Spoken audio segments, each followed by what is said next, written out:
Good afternoon, everybody. Eddie Webb. We are here in the New Media Lab at Mesa Community College in Mesa, Arizona, and we have really a great show today. We have Professor Jaime Herrera from the English department at Mesa Community College. He's been here, I think, 30 years, right?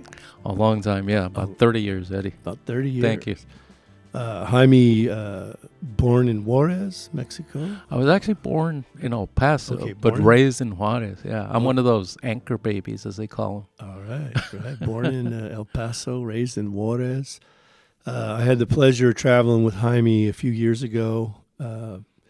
We took a film crew down, and we were talking about the project I was working on was indigenous identity in border towns. And we went down there and just kind of saw what happened. And Jaime was working on a piece on an artist, a muralist in Juarez, right? Right, yeah. And we were able to interview him and spend the day with him, or a couple days, I guess. It was a couple of days. It was a good trip. It was a good trip, man. I really loved the whole experience. Jaime teaches Chicano literature here at Mesa Community College. It's a real popular class.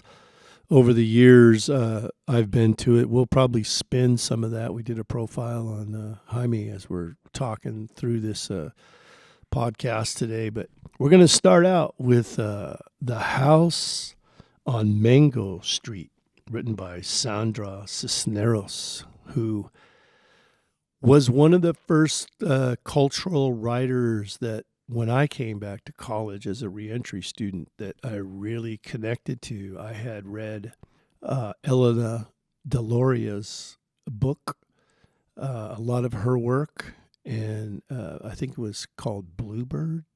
Water Lily, that was the name of it. Water Lily. Wow, I can't believe my memory snapped into line. That's good.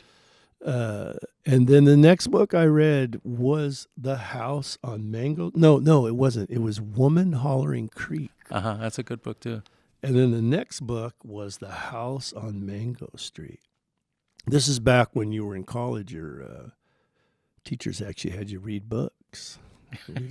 We don't do that nowadays. We're too busy to read books. Tell me about The House on Mango Street, Jaime. So, I mean, I've had a long relationship with this book. And over the years, I've met Sandra Cisneros a few times. Actually, I have a book here that she dedicated to my wife because I had Sandra Cisneros out to MTC to do a reading. And my wife was very pregnant at the time with our second daughter. So I was running between airport, hotel, hospital, trying to keep a hold of everything. And April 4th, my daughter was born, and it was the same day that Sandra was going to do a reading. So it was a crazy day, and she dedicated the book to my wife, on that very blessed day. And I first started using this book when I was teaching for Upward Bound in El Paso, at UT El Paso. And at the time, I don't know if I really understood the depth of the book and the importance of the book. But later I realized that there's been a long history of Chicanos writing. I mean, newspapers, articles, books, novels, poetry, short stories, and as a matter of fact, a lot of that was happening in Spanish. But in the U.S., sometimes we couldn't process that as well because there were people who didn't speak the language or didn't read in Spanish. But there was an abundance of literature. But Sandra Cisneros, when she published this book in '84, she was sort of the bellwether of some changes in Chicano literature from a very sort of patriarchal approach to writing and to culture to a more feminist sort of centered approach. And she talked, and there was less about the immigrant experience, which was, and still is, and a very important part of that Chicano experience. But she talked more about the urban experience and sort of the urban Chicano. Her character in this book is growing up in Chicago, in sort of an impoverished part of Chicago, where there are a lot of people like her. The main character, Esperanza, at one point says, all brown, all around, we are safe. And it's a Bildungsroman. It's Esperanza trying to figure out who she is. She's she's going through puberty. We never get an exact age, but she's probably about 12, 13, maybe 14. And she's trying to figure out who she is culturally. And there are parts of the culture that she doesn't accept. But at the end of the novel, she comes to accept sort of who she is and where she's going and what she's going to do. Anyway, so I've used the book for a long, long time. I joke with some of my colleagues that I should be getting a commission from Sandra Cisneros. I've probably sold thousands of her books. And every once in a while, I do run into her. I actually ran into her in Mexico this year in San Miguel. I didn't have the opportunity to talk to her, but she lives there now, which is interesting because she's grown up in Chicago, and then she moved to San Antonio. And then I think she did a stint in New York City. But she's always lived in the U.S. I mean, she was born in the U.S. Her dad is from Mexico City. And now she's living in Mexico. And I kind of want to ask her about what that experience is like for her as an older, grown adult woman to come back to the country, which is, where her roots are, but not ever having lived in that country. So it must be a kind of interesting experience for her. As far as I know, she speaks English. She speaks Spanish. I don't know how fluently she does, but I think she really enjoys living where she does. San Miguel Allende is near Guanajuato. It's in the same state of Guanajuato. Sort of artsy community with a lot of expats, a lot of Americans, a lot of Canadians. Yeah, it's a pretty well-known place for artists. Yeah. It's a beautiful, beautiful city. I sometimes have some reservations about it because there's so many Americans there that they've really changed the culture of the town. They've sort of anglicized it. They've anglicized it, and what's that term when you move into a neighborhood and you change it? Gentrification. They've gentrified the whole city, and some of the original inhabitants of the city, Mexicans and some indigenous people, now they have a hard time being able to afford to live in the city. Nevertheless, it's a beautiful, beautiful city, colonial, old, established like in the late 1500s. Well, I think there was in the 70s, 80s, there was this emergence of Chicano writers and American Indian writers who they themselves were coming into their own identity. I know people hate admitting that kind of thing. Some people do, some people don't. But there was a whole bunch of those folks even coming out of ASU, who kind of showed up just sort of whatever, and then sort of became the voice of cultures. And a lot of the literature is around going home and reclaiming their identity. Yeah. So it's nice to hear she is where she is and doing what she's doing. And I guess always we talk about the credentials of a person, and I'm very, very interested in the duality of identity. Yeah. And I think we talked about it in our last show about that sort of, you brought that up about how we, move in and out of these two cultures and how people learn how to do that. And with yourself being so strongly bilingual, it must make a huge impression on your students. Especially when you're doing critical analysis of literature. Outside of her own personal journey, what's the strongest? Do you ever teach the transformational arc in story, like Act 1, Act 2? Yeah. That kind of stuff? Yeah. I mean, it's Esperanza who's the narrator, and it's a series of... they're even shorter than short stories. I think the term is vignettes. Vignettes, yeah. And Sandra Cisneros, in the preface to like the 25th anniversary, says that the book came out of her graduate school experience. She was at the Iowa Writers Workshop, a very prestigious MA program in writing. And one of the assignments in the class was write about your house. And as she looked at other people's writing, she's like, well, my house looks nothing like their house. It's not a two-story. It's not a white picket fence. There's not a dog in the yard.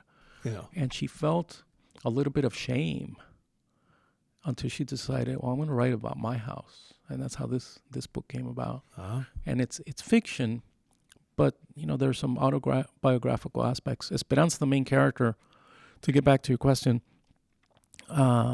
she feels a lot of shame in the beginning of the novel. And there are vignettes that talk about that. She's ashamed of her name, for example, Esperanza, because people have a hard time pronouncing it. She also does not like her name because it harkens back to her great-grandmother, who was also Esperanza. And her great-grandmother apparently led a very frustrated life. She sat in her house all her life, sort of looking out the window with her sadness sitting on her elbow, as she describes it. And she didn't want to be like that. She didn't want to be a traditional Mexican woman who was inside the house all the time. She wanted to have her own house.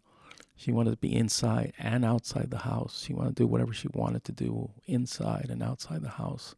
And the house is a great metaphor in the novel, too, for, even the American dream of having a house. But as she's ashamed of her neighborhood because she says people are scared to drive into our neighborhood. She's ashamed of her house because they only have one bathroom that the 6 family members have to share. She's ashamed of her friends. She's ashamed of a lot of things. So shame is one of the themes in the novel. But as the novel progresses, Esperanza learns to work through that shame and come to a place of empowerment. And by the end of the novel, she embraces her name. She embraces her house, her family, her friends, her culture. And this theme that you talked about, Eddie, earlier, by the end of the novel, even though she's still like a kid, like 12 or 13, she knows she's going to get out of Mango Street. She knows she's going to break free. As a matter of fact, she says that something about the arms of Mango Street are not strong enough to hold me. But she will return. And that's sort of that coming back home that you talked about early in a lot of these novels. I tell my students that that's a strong theme in Chicano literature. And I tell them that part of that is the fact that Chicanos, before that Mexicans, before that indigenous people, and they're all related, they've never left home. This continent has always been home, or at least for the last 20, 25,000 years since they first came here, perhaps from Asia. And that the larger American experience of immigration from Europe, for example, this continent is not home. And for those people to go back home, it means going back to France or Britain or Poland or Russia or wherever they may be from. But for Chicanos, the concept of home is still very, very strong because this continent is home. So there's that sense of going back home. And there's that irony in that phrase that sometimes people use very, in a very racist way, to go back to where you came from. But Sandra Cisneros, we talked about this earlier, she's going back to where she came from. She's going back to Mexico. She's living in Mexico. And, eventually, I don't know, I think that's the goal of many Chicanos who are here, not all of them. But for me personally, too, I think that's what I want to do. I want to go back to where I came from when I retire. How do your students respond to the house on Mango Street? A lot of my students, they like it in part because it's very easy to read. It's like 110 pages with lots of white space. I mean, they can knock it out 2 or 3 hours. Yeah. Some of them struggle, especially those who don't identify as Chicano, because they say, well, that's not my experience. Right. I wasn't a girl growing up in a poor household, in a poor neighborhood in the city. And I tell them, listen, there are universal themes in this novel. We all struggle with identity, whether you're black or whether you're Native American or whether you're white or Chicano. We all struggle with identity issues. How do we fit into this larger society? And some of us struggle with that perhaps throughout our lifetime. But they tend to like it. And once we start talking about some of the issues in the book, there's some beautiful vignettes. One of my favorite vignettes is 5 paragraphs long. It's just a beautiful little vignette that I don't know how she did it, but it starts with Esperanza in her bedroom, and her father walks in and sits on the bed next to her and tells her that her grandfather has died. This is his own father. And he starts crying. And Esperanza is freaking out because she says, I don't know what to do, because she's a kid, and her father, who's a strong man, is crying. And she's like, what do I do? Yeah. And as the paragraphs develop, you can see her mature. And by the end of the vignette, like the fifth paragraph, literally, she says, I hold and hold and hold him. And she's figured out what to do. She's mature. She's an adult. She's comforted her own father. And in those 5 paragraphs, you can see her growing, from a child to an adult. So once we start talking about the depth and the richness of individual vignettes, I think the students get a little bit more enthused because they see what's happening and they see that there are a lot of universal themes in the novel, but there are also some very specific, Chicano-related themes. Growing up as a member of a Hispanic household and some of the discrimination that Esperanza faces, not just based on her race, but also based on her gender. There's that sort of patriarchal system that's around her as part of a traditional, sort of Mexican household. But the students, I think, eventually, they end up liking it. I think their approach initially is it's a very simple book, but by the end of our discussions and by when they write a paper, I think they appreciate a little bit more of the complexity of the book.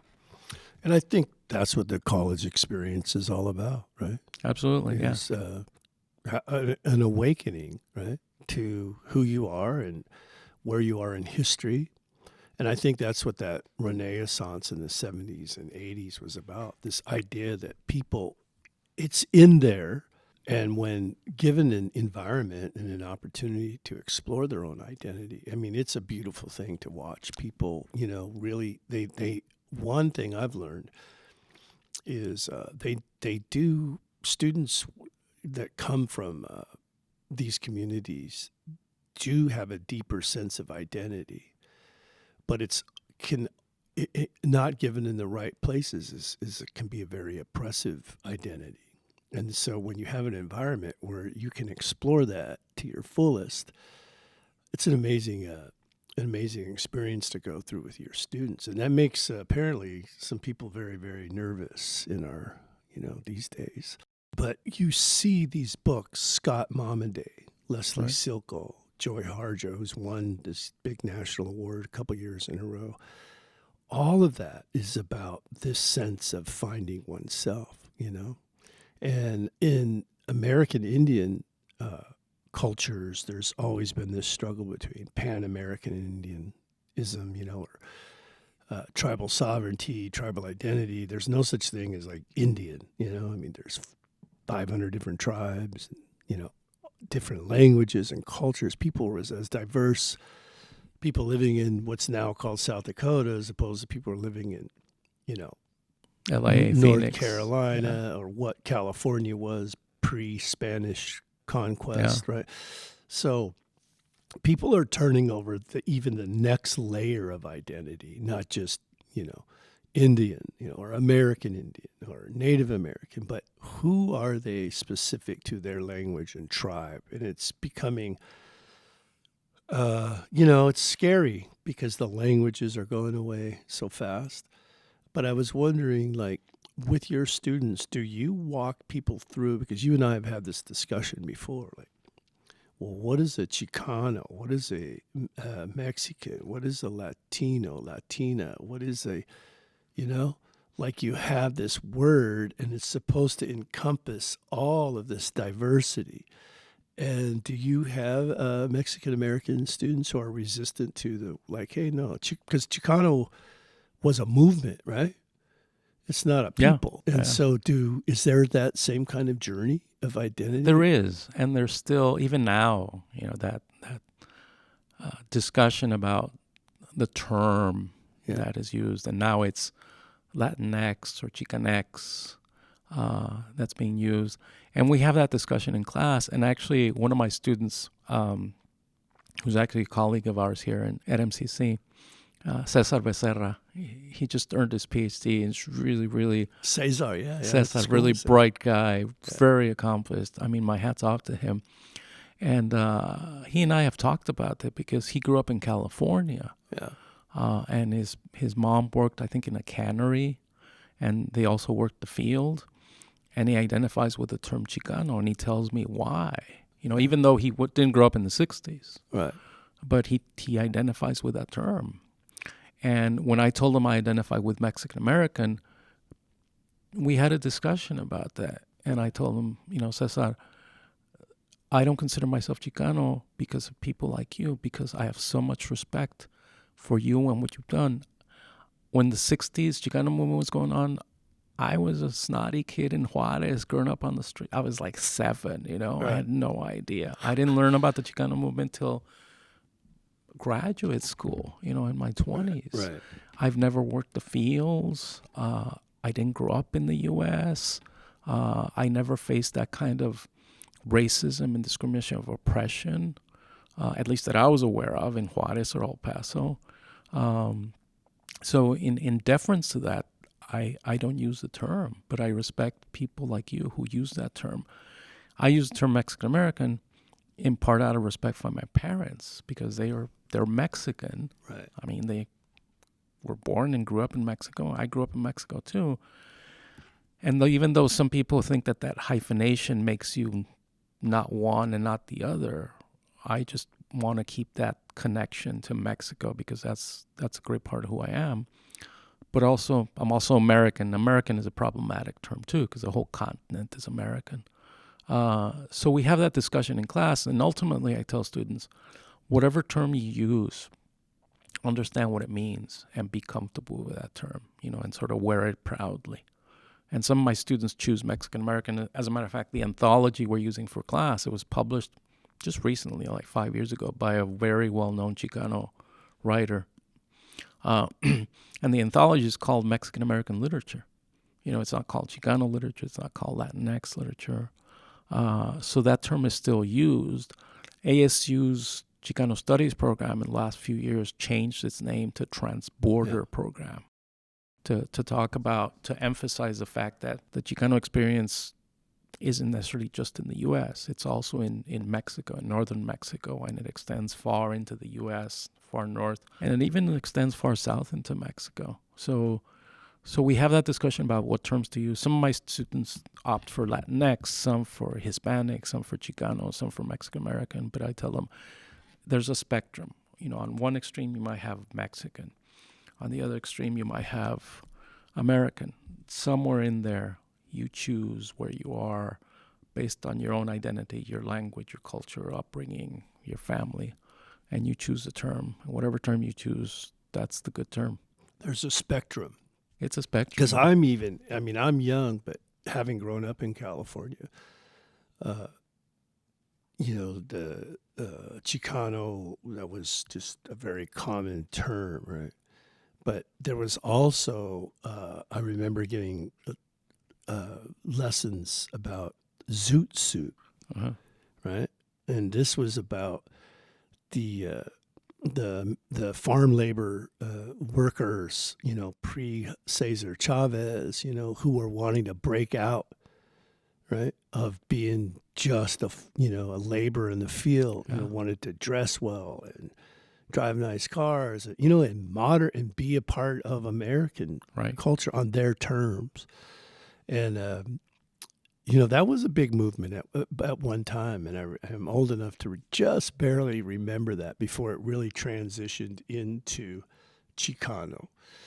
And now in California, what I really, really love is a lot of my brothers over there,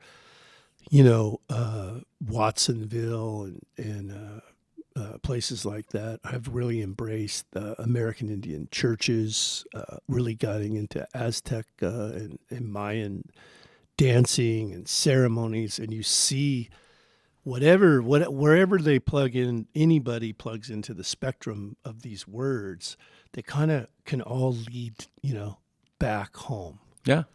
And back home is ceremony. Back home is prayer. Back home is spirituality. And I think I've met so many people in the 70s and 80s, they call it the Red Road, people on the Red Road. And that's what was happening. People finding their way back to their identity, because this American identity rejects anybody else's identity other than this melting pot identity, right? And we see this as of September 28th. 2020, a memorandum for the heads of executive departments and agencies coming out of the White House, out of the president's office, in recent days has written an executive order to review and determine if teaching, advocating, or promoting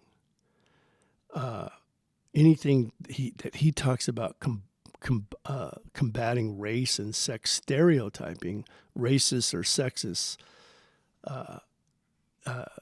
teachings, and they want to review things like critical race theory, white privilege, intersectionality, systemic racism, positionality, racial humiliation, unconscious bias. And they're really going after this idea of diversity training.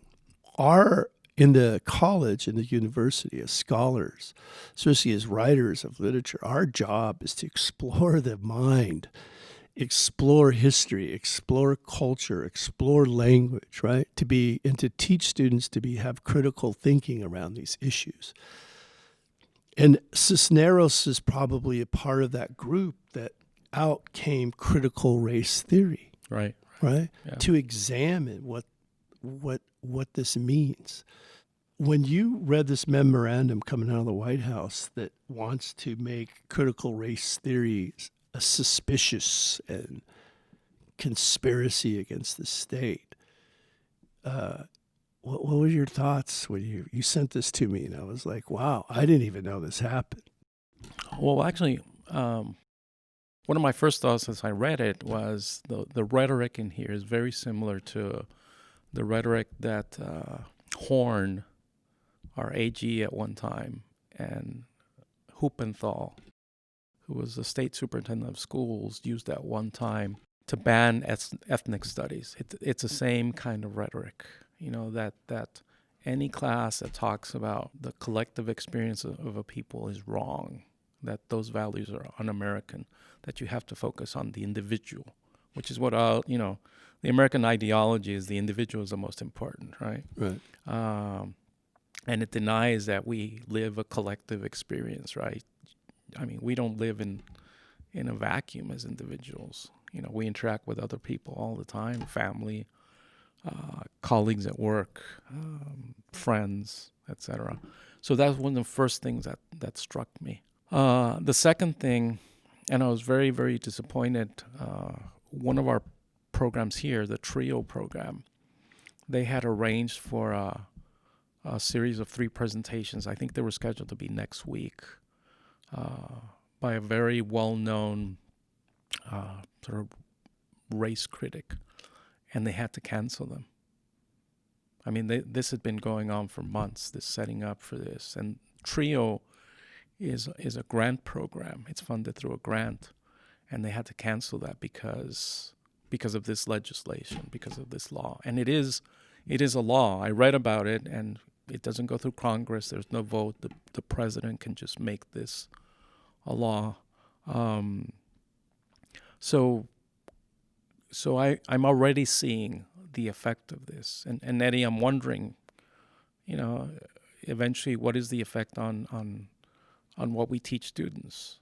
So, for example, in the house on Mango Street, the theme of house is very strong. So we talk about the American dream, and we talk about the role that the house has in the American dream. But we also talk about the fact that that dream of a house is not equitable across everybody in this country. That Mexicans, for example, historically, they've been denied that house, or they've done the yard work for a house that's not their own, or they've been allowed in the house, but to clean the house. And maybe they go in through the back door, all right? Or they rent a house, as my parents did, in poorer neighborhoods, as Esperanza does with her family. But very few of them have had the opportunity that is the same as a majority of owning, this house. So when we talk about it in my class, I wonder, am I teaching something that, according to this proclamation, is technically against the law? It gets a little bit crazy, Eddie. It is crazy because to mandate other people use a mandate to prevent other people to explore their own story, Yeah. right? Truth, their own cultural identity is crazy. It's beyond. It's actually takes crazy to being violent. Yeah. It's a violent act. It's a silent, violent act of telling people, you know, you can't talk about America. You can't talk about, and it's the only way. The only way you heal from something is to take an honest inventory, right? But no one person has the power to take away story. Leslie Silko, in her book Ceremony, and was another book that really, man, really opened me up. And it's a book about going home. Yeah. Right, about a young Laguna man who went off to World War II. In American Indian, in the Indian cultures, being in the military it's all about serving the country. Right. And he comes home, because he's having these nightmares that he's gone off to war in World War II, and he's fighting Japanese, he's killing Japanese, and he's looking at the Marines that he's with, and they don't look like him, but all the Japanese people that he's killing look like him and his uncles, and he goes mad. Yeah. And a part of his healing when he comes home is this piece. She said he's speaking to this traditional man, and he says, "I will tell you something about stories. They aren't just entertainment. Don't be fooled. They are all we have, you see, all we have to fight off illness and death. There is evil and mighty, but it can't stand up to our stories. So they try to destroy the stories. Let the stories be confused or forgotten. They would like that. They would be happy, because then we would be defenseless." That's really cool, Eddie. Yeah. Right. And when I read that as a young guy, I was like, whoa, because much like Cisneros, I didn't really know my own story other than just being very, very proud of being a working poor. My family came from the fields, and that identity of, everybody coming to my grandmother's house like at 4 a.m. I think my grandfather invented mocha coffee or whatever those things, because he would like this black coffee and cream and just like a half a pound of sugar and stir it all up. That was my grandmother, yeah. Right, and drink that, and then all those guys in the summer, they'd head off either to the fields or the cannery. Now I'm young, right? So I worked in the peach fields, but my family all had worked in the cotton fields, and they're poor Indians and poor white people that intermarried, and but that was part of my identity. I was proud of that. I was so proud. Little towns like Firebaugh and up and down the Central Valley in California, because they had left Oklahoma during the Dust Bowl and the Depression and all that sort of stuff. Grapes of wrath type people. And so, but this is not who we are. This is a result of failed environmental policy, failed capitalism, all this sort of stuff, just the failed idea of people living out in rural America trying to, these were hard people. Yeah. Tough people. And so the stories are what brought me back. I would listen to the stories. There's a tradition called the winter count, and people would come together and they would tell these stories, and that's how I've learned about the identity that changed me, that got me off of doing things I shouldn't have been doing.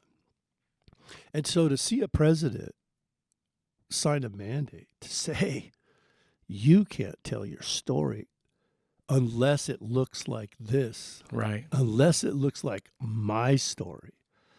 And the story that he wants people to stop questioning or exploring is the white Euro immigrant story. And that's the part I never can understand about a lot of these guys, is they don't realize they're down on immigrants, but they might be fourth, fifth generation immigrants, but they're immigrants Yeah, they are. to They this are. continent.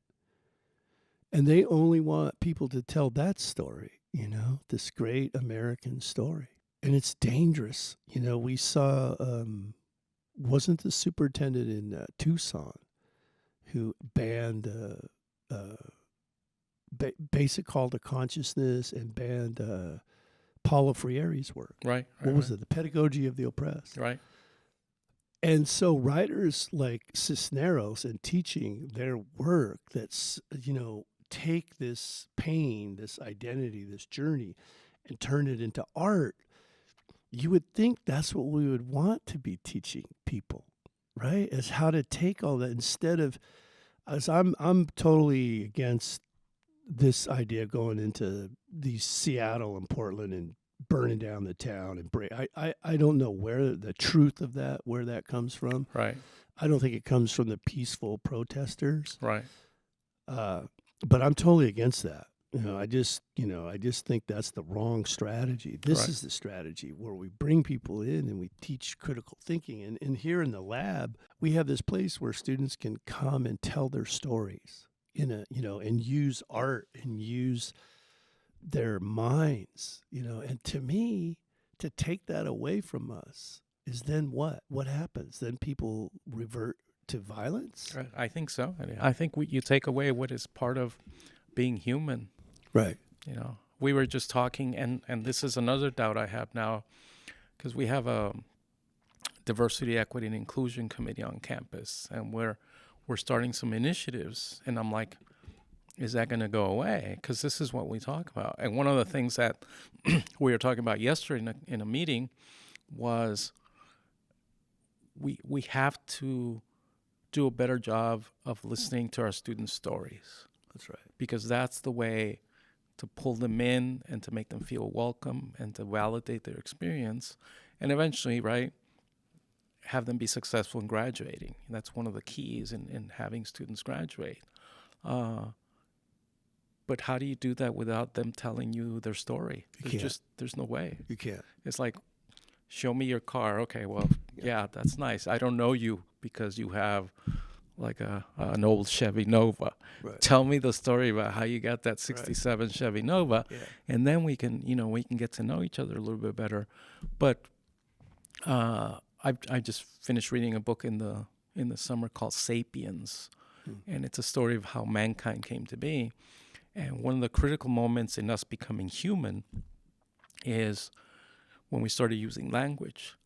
And when we first started getting more sophisticated in our use of our language than other species, what we did is we told stories. That's right. That's what it's all about. That's what it's all about. We tell stories, And sometimes these stories compete with each other, but that's okay. That's part of the process.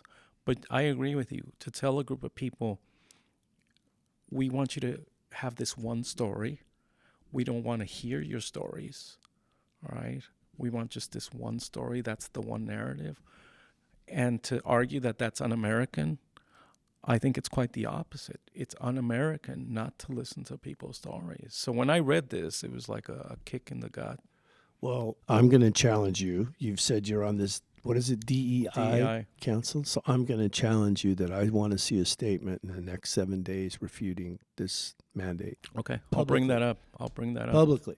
And if that doesn't happen, then it's just another, I'm not even going to pay attention to it anymore because, the idea, you got to get in the game. I agree. And this is serious stuff, I'm going to bring it up, and I'll tell you right now, I'm going to bring it up, and we need to do that. That needs to be said. Absolutely. That needs to be said. It could be one sentence, two sentences. I mean, we just watched a debate where a guy would refuse to, talk about the white nationalists and white supremacy and stuff. And so if we're going to be critical of that, then you have to practice it, I think. Absolutely. I agree. And put that statement out because it's unacceptable for everybody knows what they're getting at. And I think a lot of it to me has to do with intellectual laziness. Just people saying, no, I don't want to grow. I don't want to read. I don't want to study. I don't want to travel. I don't want to experience other people's language and food and culture. Therefore, I'm just going to tell you to knock it off. You know what I mean? For the young kids who are looking for their own story, Absolutely. outside of violence. There's a man in Canada named Harold Johnson. He wrote an amazing. He has a master's of law degree from Harvard University. He'd served in the Canadian Navy, and he did his research on the nocebo effect. And the nocebo effect is about when people internalize the colonial story. And in this case, the story was, he talks here too about, he says that he said that stories have the power to heal or kill you, right? And he talks about the story that has been projected on Native men, lazy, dirty, drunken Indian story has been one of the most damaging stories ever invented. Because people, the nocebo effect is when you then, I call it colonizing yourself. Right. Right. That you take this story on, and that's how you see yourself. Because it's like you're trying to be, in his case, a Canadian, but you're an Indian, and the Canadian story is that you're a drunken, dirty Indian, and so where do you go with that? Yeah. And there's nowhere to go with that. No. Right. You're just gonna, like he says, it has the power to kill you, and we see that here in America all the time with that same story, and people then live out that idea of who they are. And when things are hard, and then when doors get shut and doors get shut and doors get shut, now we're talking about thought. We're talking about a commander-in-chief who is signing a memorandum, right, to close down thought, right? So then where do you go? Are you going to then internalize this stuff, and then we're going to have more riots? So this is not smart on any level to even touch this stuff, but hopefully in the end, it'll make these disciplines stronger if people, in the position that you have, say something about it, right? We're going to continue. I bet I produced over, I don't know, 100 or so individual stories about, and now Mesa has a checkbox, Euro-American, so I guess we can use that term, right? That, we've helped students, white students, tell their beautiful story of their immigration story. And it's stuff like a lot of people have never thought about. Right. We've been here for 4 or 5 generations, and then we help them, and they go back and they talk to their grandparents, and all of a sudden they have this beautiful story. Right. And we do that for everybody. And so, again, like inside of critical race theory, I don't think these guys, they're so lazy intellectually that they don't think about that. If you otherwise it just becomes a racist thing, because then you're saying, well, I don't want to hear the African American story. I don't want to hear the Mexican American story, right? But they never think about, well, the Irish American story has a story too. Yeah. Right? And the Italian, and right? It's like, oh, no, those are just Americans. Like, no, you're not getting it, And so I think the power of story is something we have to protect, because as everybody says, this is all we have to fight off illness and death. Right? So the idea is, if you take that away, we'll only have illness and death. Absolutely. Maybe some people want it that way. And I think even in Cisneros' book, when you get back to home, and especially in Woman Hollering Creek, right, as people find their identity back home, and it's in the language too, right? So I had to learn words, individual words in the language, and I would go to ceremonies and like sort of figure this stuff out, right? It's in my soul, right? It's there. It just needs to be woke, as they say. Yeah. And I think in almost every language, you'll find the word, like in my dad's language, they say "aniwahoya," and what it just simply means is like human being, And this is where we're trying to get back to, Absolutely. right? Absolutely. So we're trying to weed through all these entities to be human beings Right. that share this planet. Is there words like that in Spanish that I mean, when you talk about Spanish, we're talking about Spain, yeah, Latin. So when you get back to the indigenous point of view of Juarez, the people in Juarez, when we were down there, I was talking to a guy about that, and he said it was the people of the Sierra, right? Right. The mountains there. The mountains. So, is there a language or is there a word that starts to connect you as an indigenous person in Spanish? I think the word I think it's used in the U.S. as well. It's raza.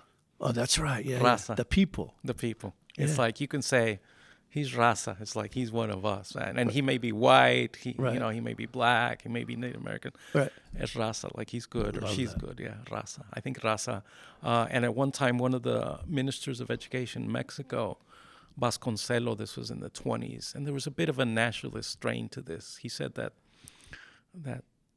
Mexicans are la raza cósmica, the cosmic race, because Mexicans have this combination. A Mexican is a mestizo. It's a mixed blood of European and indigenous blood, people who are native to this continent and people who are European. And he was idealizing it as like sort of a perfect race, as it were, not taking into account that there were a lot of slaves in Mexico who came from Africa and they became part of the country too, that Mexico treated indigenous cultures, very poorly as well. But the word is raza. Raza. Yeah. Isn't that beautiful? It's a great word. And if we start making laws that prevent people to explore language and culture outside of the Eurocentric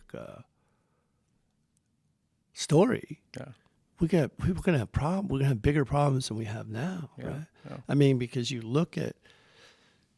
you look at you're talking about folks that came here and had to invent a country, right? And this is one of the things that Benjamin Franklin was like a master at. And I read what supposedly is Christopher Columbus's journal, and I read, that whole journey part of coming here. And then I really read a lot about Jefferson and Franklin. And Franklin was bound and determined to create folklore. He's like, we have to have stories that connect us to this place. That's where you get these George Washington, threw a coin across the river, never told a lie. And which the is cherry a lie. tree. Yeah. The fact that the story that says that George Washington never told a lie is a lie. Right. So apparently, if we're not careful, what I just said right there could be a crime. Yeah, absolutely. That's the kind of stuff that's un-American. we can't have. And that is un-American. It's un-American. Right? Right? So, but again, Franklin understood the power of story, right? There's a scholar, Lamson, that wrote in 2014, or he quoted this guy here about when you're in a university and you have Eurocentric curriculum only. For native people, he in his dissertation he came down to these 4 choices. Students either need to try harder to be less Indian, change the criteria upon which they are being judged, accept or devalue their own status, or leave the institution, right? Those are the options. These are the options when you have only a Eurocentric view of curriculum in higher education, of what's being taught. Because anybody, that knows their identity, depends on where they are in that spectrum. Again, it's hard to sit there and listen to these types of things, I didn't get involved with like the kinds of activism and stuff, the college scene, till I was in a class where, remember that movie Dances with Wolves came out. So I knew all those guys. Floyd was really kind and good to me. But the teacher was saying, yeah, well, I saw that movie. It was in the movie theater. It was a big deal. because they were speaking a native language, I think was one of them. But he walked in and said, the one thing the movie didn't do is show how horrible Indian people must have smelled, how dirty they were. Like they never really could get that. And I'm sitting in the back of the room. I'm already scared to death to be in college in the first place. I got on a red bandana. I got hair down to my waist, and I didn't know what to do. My daughter was 4 or 5, something like that, 6, 7 years old at the time. And all I remember is standing up. To this day, I'm not exactly sure what I said, but I just said something and I walked out of the room, right? So I took the last choice, which was to leave the institution. Yeah. And I'm like, man, I'm not doing this. But then, by the time I got out to my truck or wherever I was going, I started thinking, no, this is my homeland. This is my homeland. I don't have to listen to this, And that started a journey for me that's lasted, the rest of my life up until now. And I can tell you that kind of attitude still exists.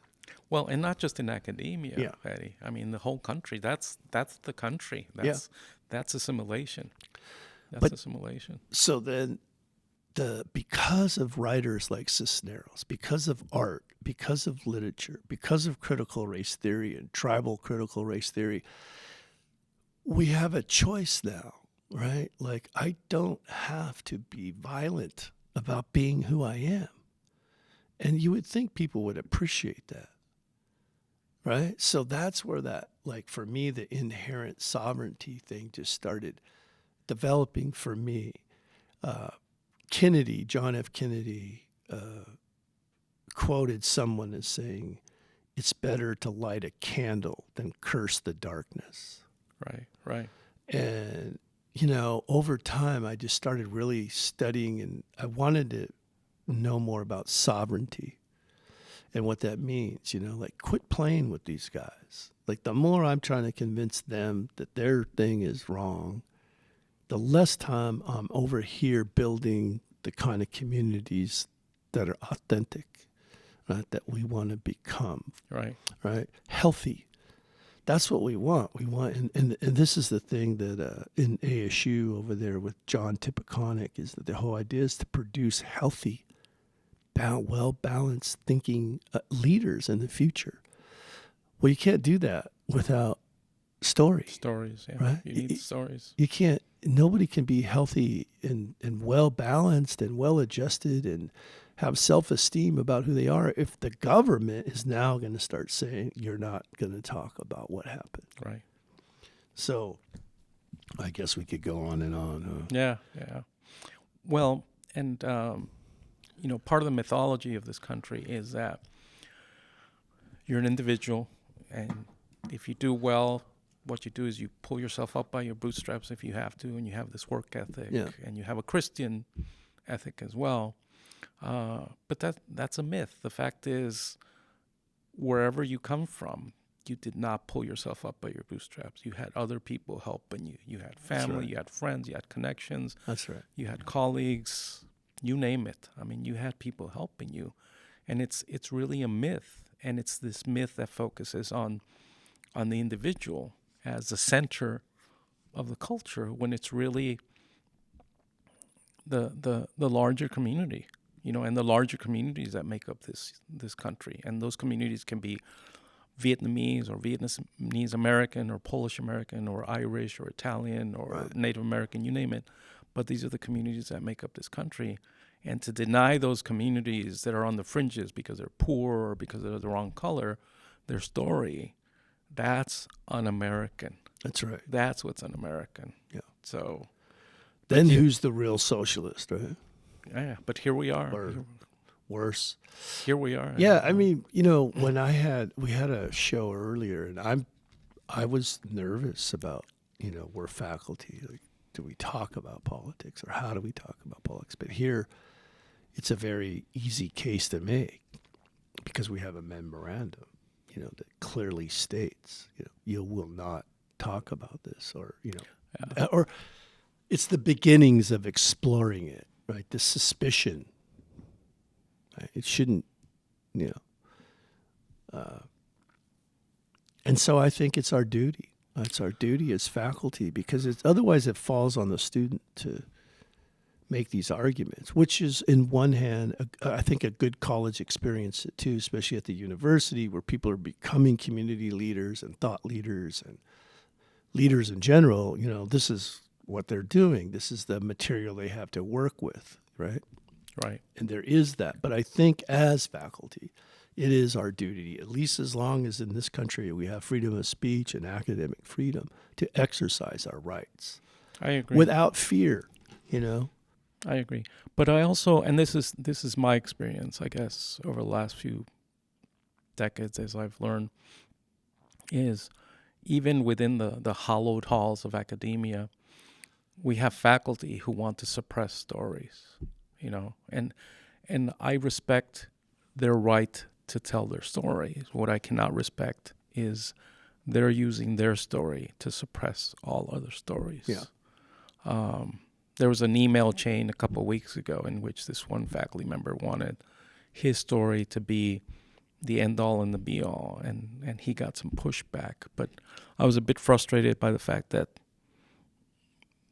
more of our faculty got excited about our salary schedule than they did about this faculty member who was really espousing a racist perspective, of anybody who was not white. But yes, I still think our job as faculty members is to allow students to tell their stories and for us to tell our story. And the role of language, Eddie, you mentioned it. I still remember we were in a department meeting and you said something in your own language, and it was really cool. It was really cool. I had no idea what you were saying. I think you told us afterwards.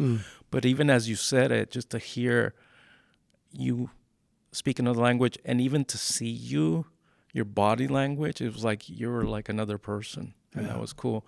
One of our past presidents, Dr. Pan, he was reading at Rhodes Junior High, and he read a poem in Chinese, and he had written this poem, and it was in Chinese, and he read it in Chinese, and he was up on the stage, and I physically saw him change his body language, and it was so cool.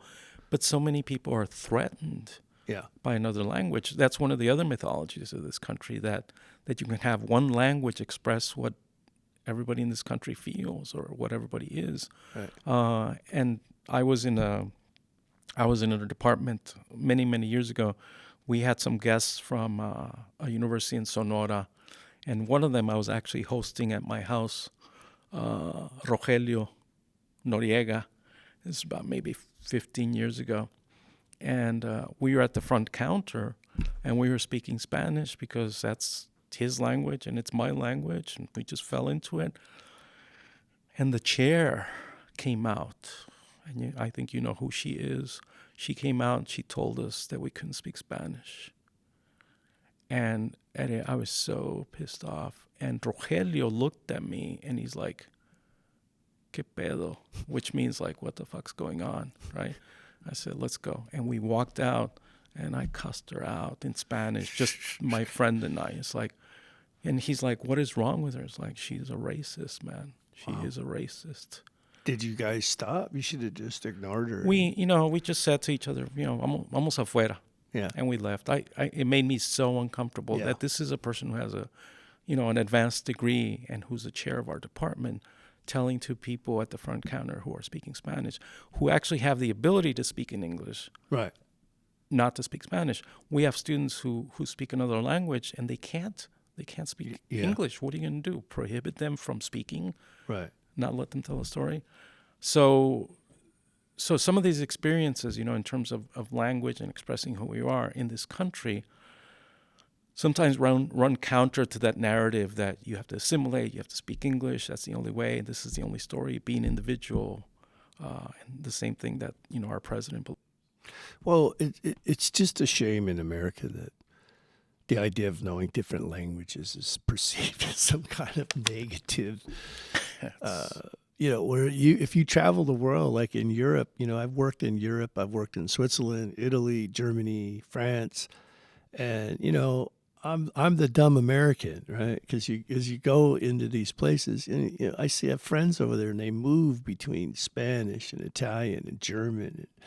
It's beautiful. It's just like you're expected to know more than one language. It's master learning over there when you're growing up. Yeah. You don't just learn High German. If you're in Switzerland, you learn Italian, you learn French, and it's a positive thing. Whereas here we feel like, well, if you know more than one language, it's going to destroy our country. It's like, I know, what? that's How do again? It's just like this sense of laziness, intellectual, and it's this or I don't even know how you would, I'm not even sure the right words how to describe nationalism in that. it's nationalism. I think Yeah. there's fear, there's paranoia. I don't know if our chair thought, we were talking about her, right? Because Right. they're talking about me. It's like, you are the furthest thing from our mind, man. Right. We were just talking about where to go get some Yeah. food, man. Yeah. And then again, English is an immigrant language, Yeah. right? Like there, I said it. It came here Yeah, from somewhere It else. came here, and it's this mix. And again, it's this bastardized language of multiple languages, right? Absolutely. That sort of have evolved into what we call American English. Because I American know that English. I've been in London. They think we're like peasants. Yeah. Yeah. Exactly. Yeah. Oh yeah. Yeah. Keegan's French. European Creole. Yeah. Yeah. Yeah, I love that. I love that, man. I've been down in Louisiana. I've been really blessed by life to travel a lot, and I love culture. Yeah. I love language. I just I love. love to be hearing around. other languages. Yeah, and food and music, all that stuff. And so the idea of these people, that get their hands on the reins, that only want to put it in one identity, and that's been our job, is to resist the melting pot of America, because the strengths of America are diversity. They're not singular, right?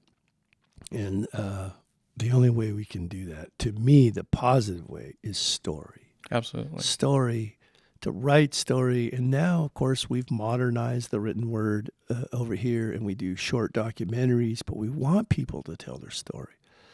I've learned so much about the Mormon community here in Mesa. I didn't know anything about the Mormon community till I moved here. Yeah. I've learned just these beautiful stories, right? And I've learned stories from Yaqui, the Yaqui perspective, and from the other tribe, Pima, Navajo, Apache,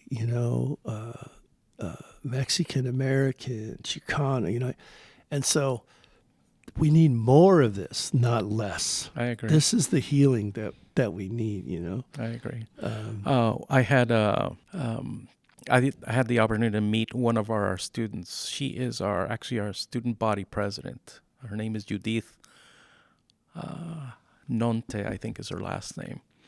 And she and I were talking one day, and she just happened to tell me that her parents are from Mexico. And right away, it's like, what part of Mexico? It's like, well, central Mexico. They're also indigenous Mexican. And I said, really? And she goes, yeah, they're Otomi. And Otomi is an indigenous group. And from what I know, the Otomi were a civilization, and they still exist, like in central Mexico, right? So I told her, what's your address? She goes, what? So what is your address? We're on the phone. What is your address? She gives me her address. I'm going to send you a book, right? So at the University of Guanajuato, these three men published a children's book based on the story of Don Quixote, right, by Cervantes. But it's a children's book, and it's a picture book, and it's illustrated. And one of the authors, David Wright, wrote the English text. And then Benjamin Valdivia wrote the Spanish text. And then one of their friends wrote the text in Otomi. So it's a trilingual book. Beautiful. It's a beautiful, beautiful book. And so I send it to Judith, knowing that she speaks English and Spanish, and her parents speak Otomi. And she gets it, and her family cries, Eddie.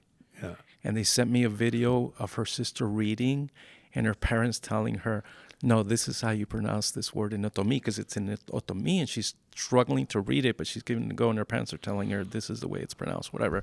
And it made me cry too, because, we connected, based on the story, and a story that's been written, and the book was written in Mexico, but there was an Otomi man who wrote that text, and it's based on a perhaps the greatest novel in the world, right? Don Quixote by Cervantes. We always talk about Shakespeare, but Cervantes was right up there with him. Right. And it touched the family.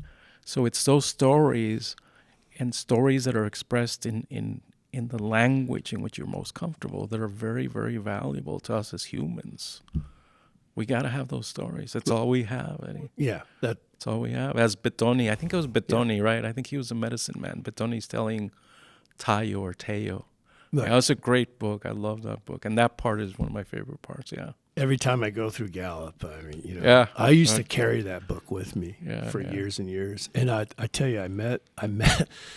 So when I was a undergraduate student, I wrote this story called John Red Eagle, and I discuss about me coming out of addiction, and the elders there in Oklahoma bringing me into the circle, into the gourd dance, to the drum, putting a blanket on me, and praying over me. And I was a mess, really was. And they saved me. And so when I read that book, I couldn't help but, fancy, this sort of grandiose connection to Teo, right? Because I knew what it was like to be lost in the world, and to be hopeless, and addiction to overtake me. And then I also knew what it was like to be healed through indigenous prayer. And that's still the center of where I'm at. That's the road I'm on. I don't want to get bogged down into other things. I'm pretty determined to, as they asked me to, when they gave me my eagle feathers, and I use the word they, and that has thrown people off too, but that's the way the old people always talked, right? So I think ultimately we're probably talking about the holy ones, the spirit. They, yeah. Like, who's they? Yeah, right. Like, what do you mean they? It's like, well, that's just the way the older people spoke. Right? And so people that came together and gave me my eagle feathers for the first time, they give you a charge. And the charge for me, because they knew how sick I was to always find the good in everybody. Always find the best in everybody. And that, to this day, is my challenge. And I'm so grateful that was the charge, because, I'm now at an age where I'm trying to find that in myself. Right.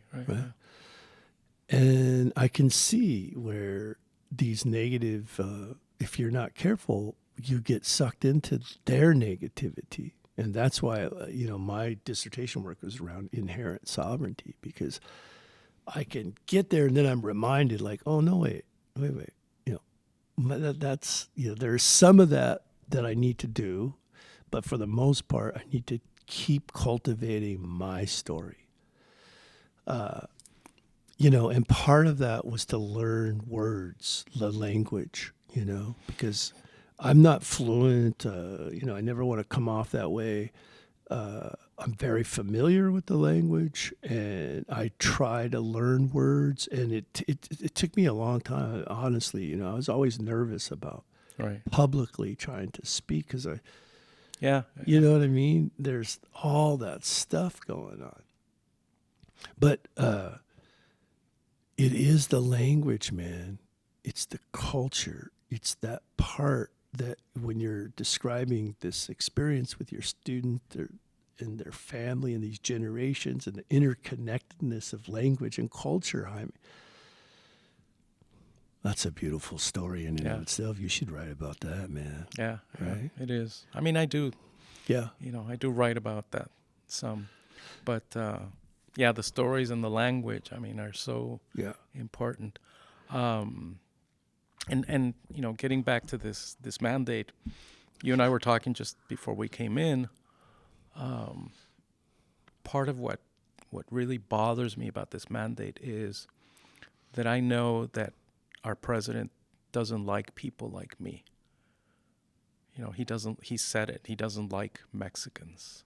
So when he doesn't allow me to tell my story or to share my story with students or to have them tell me their stories, whether they're poor white or whether they're middle class white or whether they're Asian American or Mexican American, whatever the terms mean, I have to learn to deal with this better, Eddie. It festers anger in me. Right. It festers anger with me, and I need to figure out a way past that without going to a place where potentially violence, I'm not a violent man. I wouldn't do anything, but potentially violence becomes a way to deal with this. And what ends up happening, and you know this too, is sometimes we internalize not just the story, but the violence. Right. So we get sick, because we've internalized this because we have this one person telling us, I don't care about your story. We're individuals, but to him that means you're like me and I'm not like you, and you have told me that you hate people like me. Yeah. And where does that leave me if you don't let me tell my story? It leaves me in a place of anger. Yeah, and I think one day we're going to get to learn what he thinks of a lot of people, right? I think it's clear, but yeah.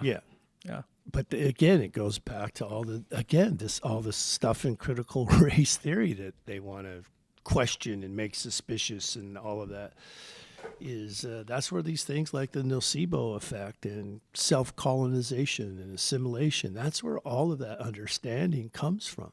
Yeah. Right. Yeah. Scholars and working with traditional people and all of that to understand, how to decolonize. What does decolonization mean? And that, in many ways, that's what the American Revolution was all about. They were decolonizing themselves away from the monarchies in Europe, France, Spain, English, right? That was the whole idea of the American experiment in the Constitution, was to separate religion and church and state, and this idea of free expression. Yeah. Right. That you could be who you want to be. For Indian people, it's like this same entity that proclaims freedom, denies Indian people a history. Yeah. Right. Absolutely. Denies a future, but it also denies a present when you start having mandates like this. Russell Means, the American Indian movement, or just, Lakota leader, used to say, you can be anything you want in America except an American Indian, right? Yeah. And so, these are trying times. I think more will be revealed, but we have to, we can't internalize that story. Right. And the idea, again, is to keep seeking our natural inherent self, which is peace, peace of mind. Russ used to always say the true definition of freedom is to never be in a hurry. Right? I love that. Yeah. Just absolutely love that, what is freedom? I don't need to be pushed around by this or that. But I think we'll have a day of reckoning, and I think people who are intellectually curious and spiritually hungry, I think we're going to be stronger here. I think all of this, the pendulum always swings to one way or another. But this idea of one singular nationalism identity. I think people will understand the weakness of that, because we can see already that create the results of it, right? Division and violence and all this stuff. We need to learn how to appreciate one another. I was talking to an executive at a company recently, and he said to me, when I look at people, I don't see color. And I said, that is such a false premise, you know, and it really is revealing because you should see color.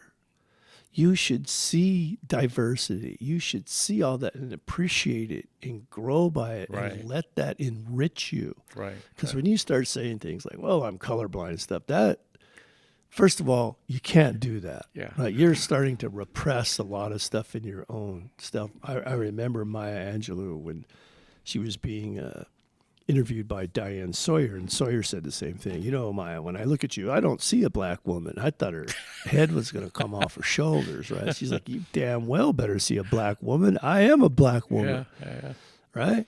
What's wrong with seeing a black woman? Nothing. Yeah. You know, what you're talking about is what you don't want to see is all the things that repress and oppress and marginalize and disenfranchise people from success based on, that's what you're trying not to see. Absolutely. Right? You're not, it's not that you don't see a black woman sitting there.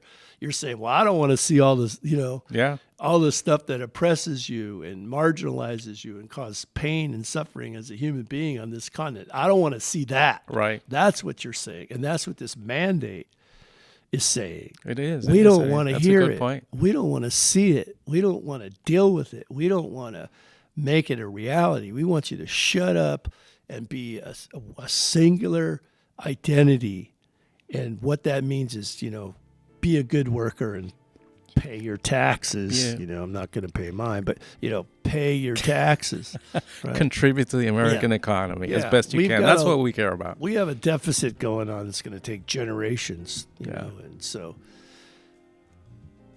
Hey, everybody. I hope you've enjoyed our conversation. We just kind of freestyling it. That's here. good. And we wanted to start off with Sandra Cisneros, and it took us to some pretty cool stuff, man. Eddie Webb, we are here at the New Media Lab having a conversation with Professor Jaime Herrera, who teaches Chicano literature here at Mesa Community College.